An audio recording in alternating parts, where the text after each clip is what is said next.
Hey guys, welcome to my channel. Welcome to Tuesdays in the Attic, week 6 of the Dusty Attic sketches that we're using for 2022.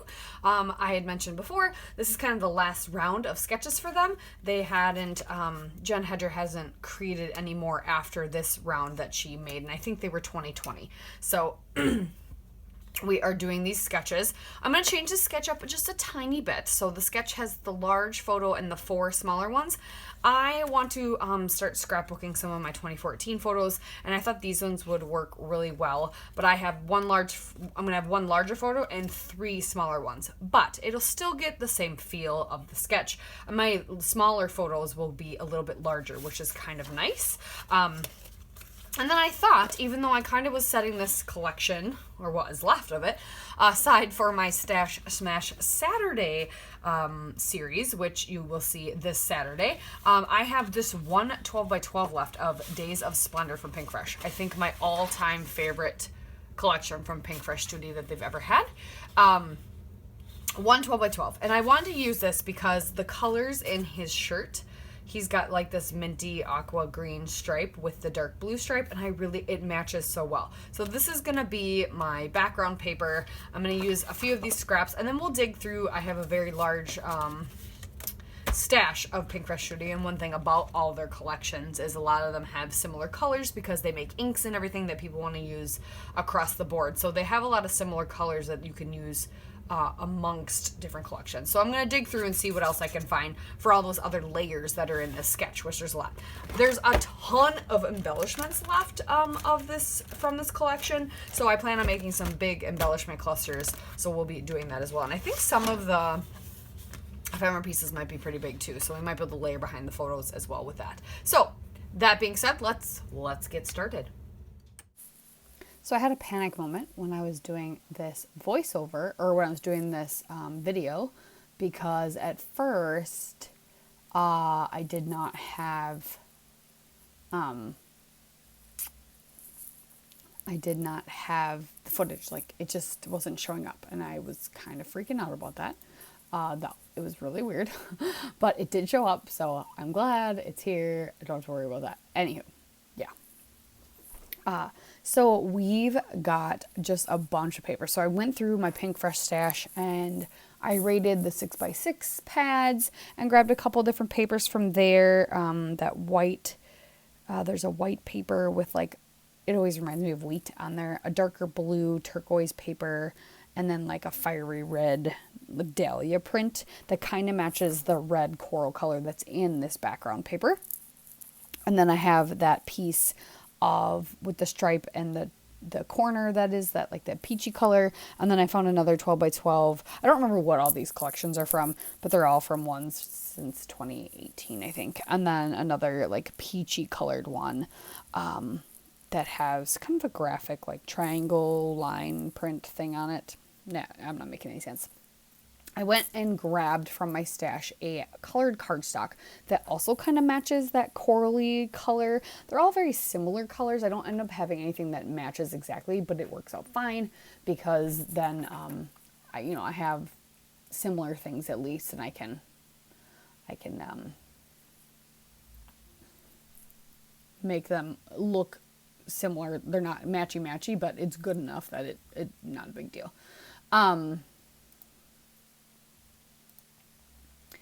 And so I'm inking all the edges with Speckled Egg. I think that one matched the best in the background. I have, matted all my photos on that colored cardstock that is like a corally reddish color, like a burnt color. That's kind of what I was going for. And now I'm going to start assembling all these layers. So I've got the main background, and I've got this kind of white hashed triangle print on the bottom, and then I grabbed a piece of that colored cardstock that I'm using. You're not going to see much of it at all, but I ink the edges and make that the strip that goes across kind of at the bottom, and then I'm going to put that striped paper. And so I figured what would work best is I planned on using this peachy colored paper. If I have two very similar as the background layers, you'll be able to tell that they're different because they're different patterns, but they don't stand out so much that they make that kind of the focal, they make your eye go there because they kind of blend together the same color. So that's why I chose to do both the peachy ones as the background, the one going kind of on top and the one going all the way across the bottom. And then I'm going to start piecing together, like I'm going to trick the eye and piece together a bunch of these other patterns to make bigger slices, basically. So I'm going to take this one and I'm going to cut some off another one to make it look wider. The seam will get covered up by some embellishments. You're not even going to notice. So I'm going to glue that down, and then I'm going to take the larger photo and put that on that white print, making sure to remember to ink the edges on everything. I think the only thing I forgot was some of the ephemera pieces, and then I make a banner, and the one side of the banner doesn't end up having anything on it. But putting that and also piecing it together, making it longer than it looks, again, it'll get covered up. The seam will, you'll never know. And then I'm going to trim down this more burnt red, orange, corally, whatever color you want to call it. Probably like their persimmon. And I'm going to fake that as well over on the left and create a gap, and it'll just look like it's a much longer piece when in reality it is not. I didn't even actually need like the third chunk that I put in there. I probably could have not used it, but it would have been a small enough piece I would have recycled it anyway and not kept it. But I'm going to glue all that down, get those all stretched. I did put foam above or behind or on, oh gosh, the one photo that's more of a close-up zoom in on my kiddo. So these pictures are him, he literally had learned to finally took off crawling this week when I took these photos. And just him getting into everything and just his little smirk of, hey, I figured out how I can get over here really fast. And we were not apparently ready. We didn't have gates or anything. So at this time, yeah, we do not have our gate. We do end up getting this gate did we get it from someone? Or did I order it? I don't remember. But it spanned. So we have a very old house and has a very big door opening or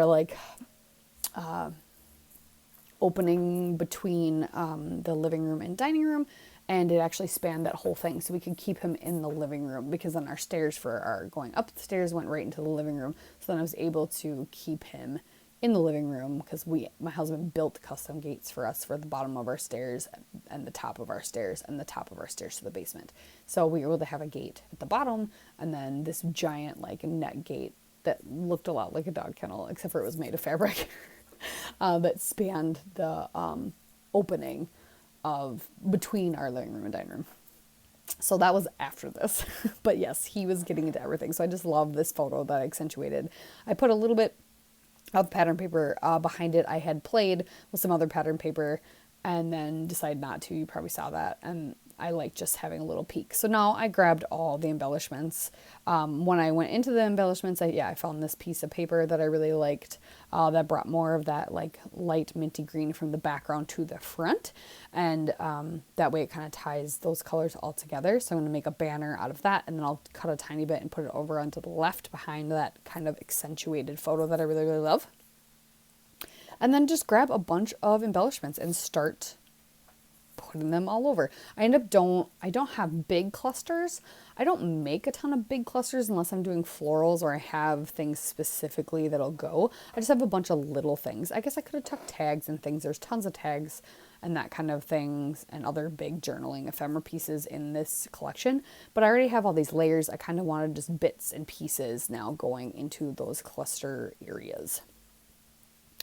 So I grab a ton of things. So down on the left hand by that main photo is part of that banner, this chipboard, and then I end up putting a couple puffy stickers, one that's a pure bless and one that is just like a puffy star. And it brings kind of that mustardy orangey color back from the background as well. And I end up using the enamel dots also in that color to sprinkle around. And that was nice because I broke up some of the other colors and just brought those colors kind of to the forefront. And then, above the far left photo, I end up getting a little cardstock sticker that says wild and points down, put it right above his head. And then there was like a circular frame I'm going to cut apart and tuck that back there. And then one of those corally red stickers that says snapshots. And I'll just document the day this was and put getting into mischief. Add some enamel dots to that. And then I end up finding like part of a frame, like it actually looks like a frame and it says life captured. And so I'm going to tuck that above that smaller top photo and then layer up a circular label and then another red thing that says love, and then do everyday snapshots over there as well in that like orangey, mustardy, yellowy color. I don't know what color to call it. And then above the photo on the right, I'll have the feels like home made for this, just because I was so proud of him for finally, zooming around, even though I didn't feel like we were prepared for it. It was so nice to finally see him go and reach that milestone. And then I'm going to ink up Everyday Magic and pop it up on foam as a die cut piece. And that's going to be part of the title, and that's going to go on that banner. And I'm going to do Everyday Magic, and then I'm going to get some of the multicolored alpha stickers that came with this collection and do in motion. So Everyday Magic in motion. And then I'm going to journal down on the right hand side bottom, which this has all the journaling kind of on the left, but my photos were a lot bigger, so they took up a lot of that space. And right next to the title, I do add the other half of that circular frame that I cut off. I did that actually off camera, but one of those chipboard circle, it's a chipboard flare, and it's a little house and then a couple of the enamel dots. But I really like the way this turned out. All the edges are inked. I love all the layers and the colors, and it's just fun. So here's some close-ups, you guys. Thank you so much for watching. Check in next week for another episode of Tuesdays in the Attic. Thank you. Bye.